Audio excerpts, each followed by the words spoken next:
Emotion एक हथियार है मैनिपुलेशन का। आप जितना ज्यादा लोगों के सामने इसे रिवील करोगे, लोग उतना ही ज्यादा आपको इमोशनली वीक करेंगे, आपको चोट पहुंचाएंगे, आपको मैनिपुलेट करेंगे। चाहे आप मर्द हो या एक टीनेज बॉय, इस दुनिया में जीने के लिए आपको अपने इमोशंस पर कंट्रोल करना ही होगा। नहीं तो दोस्त, ये दुनिया आपको गुलाम बना देगा। पर इसका मतलब ये बिल्कुल नहीं है कि आप इनसेंसिटिव या इमोशनलेस हो जाओ। नहीं, इमोशनल कंट्रोल का असली मतलब ये है कि आपको अपने इमोशंस पर अपना पूरा कंट्रोल रखना होगा, मेंटली स्ट्रांग बनना होगा। एक ऐसे पेड़ की तरह जिसके चारों तरफ तूफान चल रहा है, पत्ते हिल रहे हैं, डालियां टूट रही हैं, लेकिन उसका जड़ हमेशा मजबूत रहता है और यही मजबूत जड़ उसे हर टफ सिचुएशन पर नीचे गिरने नहीं देगा। यही है असली इमोशनल पावर। इसलिए दोस्त, अगर आप भी उस पेड़ की तरह लाइफ की हर टफ सिचुएशन पर मजबूती से खड़े रहना चाहते हो, इस इमोशनल कैद से आजाद होना चाहते हो, तो इस वीडियो को ध्यान से सुनो, क्योंकि इस वीडियो में मैं आपसे कुछ ऐसे इंपॉर्टेंट प्रिंसिपल्स शेयर करने जा रहा हूँ जिसे अगर आप फॉलो करो तो कोई भी बाहरी या आंतरिक इमोशन आपकी हिम्मत को हिला नहीं सकता। Point number 1, learn how to love with detachment. प्यार एक खूबसूरत एहसास है जो हमें बांधती है, जोड़ती है, जिंदगी को एक नया रंग देती है। लेकिन अक्सर हद से ज्यादा प्यार और अटैचमेंट एक दो धारी तलवार बन सकता है। ये हमारे फैसले को धुंधला कर सकता है, हमें इमोशनली कमजोर और हमें डिप्रेशन की तरफ ले जा सकता है, खासकर जब प्यार वापस नहीं मिलता। इसलिए दोस्त, प्यार करो, लेकिन कभी अपनी एग्जिस्टेंस को उस प्यार के आधार पर मत रखो। जब आप किसी से इतना प्यार करते हो कि उसका हर डिसीजन, हर एक्शन आपकी जिंदगी की खुशी या दुख तय करता है, तो आप इमोशनली और मेंटली वीक हो जाते हो। और तब धोखे का दर्द, दिल का टूटना या फिर एक्सपेक्टेशंस में डिसअपॉइंटमेंट आपको इमोशनली तोड़ देता है। लेकिन अगर आप सीख जाओ उसी गहराई से प्यार करना, बिना ज्यादा अटैचमेंट के, तो आप न केवल अपने दिल को टूटने से बचा सकते हो, आप अपने इमोशंस को एम्पावर कर सकते हो और आप ज्यादा डीप कनेक्शंस बना सकते हो बिना डर और एक्सपेक्टेशंस के। यही है पहला कदम इमोशनल कंट्रोल का, जहां आप अपने इमोशंस को कंट्रोल करोगे, ना कि इमोशन आपको। Point number 2, take a pause. जब आप किसी इमोशनल कॉन्फ्लिक्ट को एक्सपीरियंस करते हो, जैसे गुस्सा, दर्द या पछतावा, तो आपके दिमाग में कई तरह के केमिकल्स और हार्मोन्स की जैसे बारिश ही होने लगती है, जो एक्सट्रीम रिएक्शंस और इंपल्सिव बिहेवियर्स को बढ़ावा देती है। इसी एक्सट्रीम रिएक्शंस के कारण कई बार आप ऐसे स्टेप्स या डिसीजन ले लेते हो जिसका पछतावा आपको कई दिनों तक या कभी कभी जिंदगी भर हो सकता है। इसलिए अगर आप अपने इमोशंस को कंट्रोल करना चाहते हो तो आपको उन केमिकल्स को कंट्रोल करना होगा। इसके लिए एक सिंपल पर इफेक्टिव तरीका है। जब भी आप किसी इमोशनल कॉन्फ्लिक्ट में हो तो किसी भी तरह के एक्सट्रीम रिएक्शंस लेने से पहले आपको सिर्फ 5 सेकंड तक खुद को पॉज करना है। उस 5 सेकंड के दौरान आपके दिमाग के केमिकल्स स्लो डाउन होकर उस सिचुएशन को साफ देखने में आपको मदद करेगा। ये सुनने में सिंपल लगता है, लेकिन उस 5 सेकंड से आप अपने आप को इंपल्सिव रिएक्शंस या सालों की रिग्रेट से बचा सकते हो। Point number 3, never seek external validation.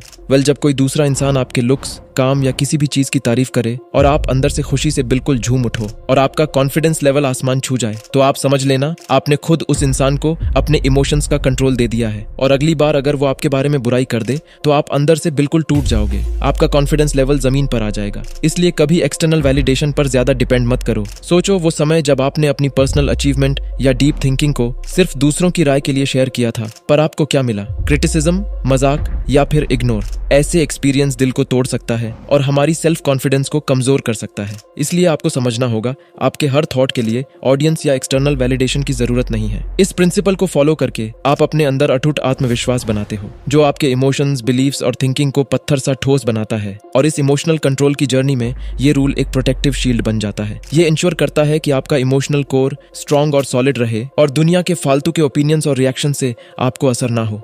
Point number 4, cut out toxic people. हमारे आसपास के लोग ही हमारे इमोशंस, थॉट्स और ओवरऑल हर इमोशंस को शेप देते हैं। जैसे एक खराब फल पूरी टोकरी को खराब कर सकता है, वैसे ही एक टॉक्सिक इंसान हमारी जिंदगी पर अंधेरा डाल सकता है, हमारी एनर्जी को खत्म कर सकता है, हमारे थॉट को मार सकता है। बेशक हम दूसरों के एक्शंस को कंट्रोल नहीं कर सकते, पर हम अपने आसपास लोगों को चुन सकते हैं। इसलिए ध्यान से सोचो, क्या आपके साथ ऐसे लोग हैं जो हमेशा नेगेटिविटी, शक या आपके थॉट को कमजोर करते हैं? ये टॉक्सिक लोग हैं जिनसे दूर रहना आपको सीखना होगा। एक ऐसा स्ट्रॉन्ग मेंटल बैरियर बनाना होगा जहां नेगेटिविटी और निराशा के लिए कोई जगह ना हो। और याद रखना, टॉक्सिक लोगों को दूर करना क्रूरता नहीं, बल्कि अपने मेंटल और इमोशनल वेलबींग को प्रोटेक्ट करना है। Point number 5, don't care too much for everyone. आपने देखा होगा जब एक स्पंज हर बूंद पानी को अपने अंदर अब्सॉर्ब करता है बिना एक्सेस पानी को निकाले, तो स्पंज ओवर सैचुरेटेड हो जाता है और वो अपना इफेक्टिवनेस खो देता है। वैसे ही जब हम ज्यादा केयर करते हैं, हम इमोशनली सैचुरेटेड हो जाते हैं, हमारी थिंकिंग धुंधली हो जाती है, एनर्जी खत्म हो जाती है और हम अपने खुद के नीड्स और एस्पिरेशंस से ही दूर हो जाते हैं। लेकिन मैं ये बिल्कुल नहीं कह रहा कि सबके ही दुख या खुशी को इग्नोर करो। नहीं, आपको सिलेक्टिव एम्पैथेटिक बनना होगा। मतलब आपको ध्यान से सिलेक्ट करना होगा कि कब आपको अपने इमोशंस इन्वेस्ट करना है और कब थोड़ा डिस्टेंस मेंटेन करना है। इससे आप अपने आप को अनवांटेड इमोशनल कॉन्फ्लिक्ट से बचा सकते हो और जिसके लिए एक्चुअल में आपको केयर करना चाहिए, वो केयर और भी जेन्युइन, फोकस्ड और इम्पैक्टफुल बना सकते हो। ये सिलेक्टिव एम्पैथी एक बहुत पावरफुल टूल है इमोशनल कंट्रोल के लिए। ये आपको दुनिया को क्लैरिटी के साथ समझने में मदद करता है और एंश्योर करता है कि आपका इमोशनल एनर्जी सही जगह यूज हो, ना कि हर बेमतलब के फीलिंग या सिचुएशन पर बर्बाद हो। Point number 6, find your roots. ज्यादातर वक्त आपके अंदर सिर्फ दूसरों के लिए ही एक्सट्रीम इमोशंस क्रिएट नहीं होता, बल्कि आपके बिलीफ्स और मिसअंडरस्टैंडिंग के कारण भी आप नेगेटिव इमोशंस महसूस करते हैं। इसलिए जरूरी है कि आप हमेशा अपने इमोशंस को स्टडी करो, उनकी जड़ तक पहुंचने की कोशिश करो। दूसरे शब्दों में, अपने आप से पूछो कि आप ऐसा क्यों महसूस कर रहे हो। अगर किसी के कुछ कहने पर आपको बिना सोचे समझे गुस्सा आ गया, तो अपने आप से पूछो कि उनके बातों ने ऐसा क्या किया कि आपको इतना रिएक्ट करने पर मजबूर किया। क्या वो बातें रियलिटी में आपको इफेक्ट करता है या नहीं। यह हैबिट तुरंत आपका पर्सपेक्टिव बदल देगा और आपको क्लियरली नजर आएगा कि सच में इन एक्सट्रीम इमोशन का असली कारण क्या है। और अक्सर इमोशनल फीलिंग का असली जड़ वो नहीं होता जो दिखाई देता है। जब आप असली जड़ ढूंढ लेते हो, तब आप असली प्रॉब्लम का सामना कर सकते हो बिना खुद को या दूसरों को नुकसान पहुंचाए। Point number 7, sources of resentment. बहुत से लोगों में ये खराब आदत होती है कि वो गुस्सा या नफरत की फीलिंग को अपने अंदर ही दबा कर रखते हैं, लेकिन अक्सर यही दबा हुआ फीलिंग हमारे अपनों से हमें दूर करता है। इमेजिन करो, अगर आपका किसी दोस्त से झगड़ा हो गया और दोनों ही हर्ट्स और इरिटेट होकर अलग अलग रास्ते चले गए, लेकिन अपने फीलिंग्स को एक्सप्रेस करके सॉल्यूशन ढूंढने की जगह अगर आप गुस्से को अंदर ही दबा रहने देते हो, तो वो गुस्सा धीरे धीरे बढ़ती जाती है। समय के साथ शायद आप भूल भी जाओ कि शुरुआत में आप गुस्से में क्यों थे, लेकिन जितना ज्यादा वक्त बीतेगा उन फीलिंग्स को सॉल्व करने में, उतना ही मुश्किल होगा उन इमोशंस को दूर करने में। और कई नेगेटिव इमोशंस जैसे कि गुस्सा, उदासी या शर्मिंदगी को इग्नोर करना अक्सर लंबे समय तक चलने वाली इमोशनल और मेंटल प्रॉब्लम्स का कारण बन सकता है। इसलिए जल्दी से अपने फीलिंग को एक्सप्रेस करो या सॉल्यूशन निकालो, वरना बाद में बहुत देर हो जाएगी।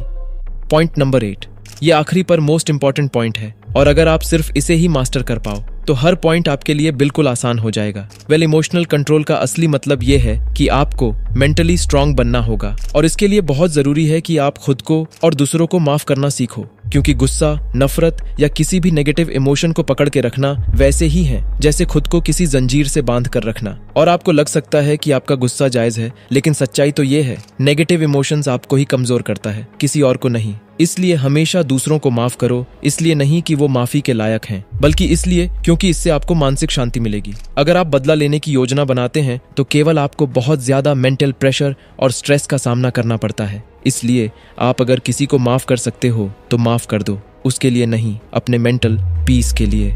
तो दोस्त, अगर आप इन पावरफुल प्रिंसिपल्स को अपनी लाइफ में सही से इंप्लीमेंट करोगे तो आप बेशक एक इमोशनल वॉरियर बनोगे। Thanks for watching.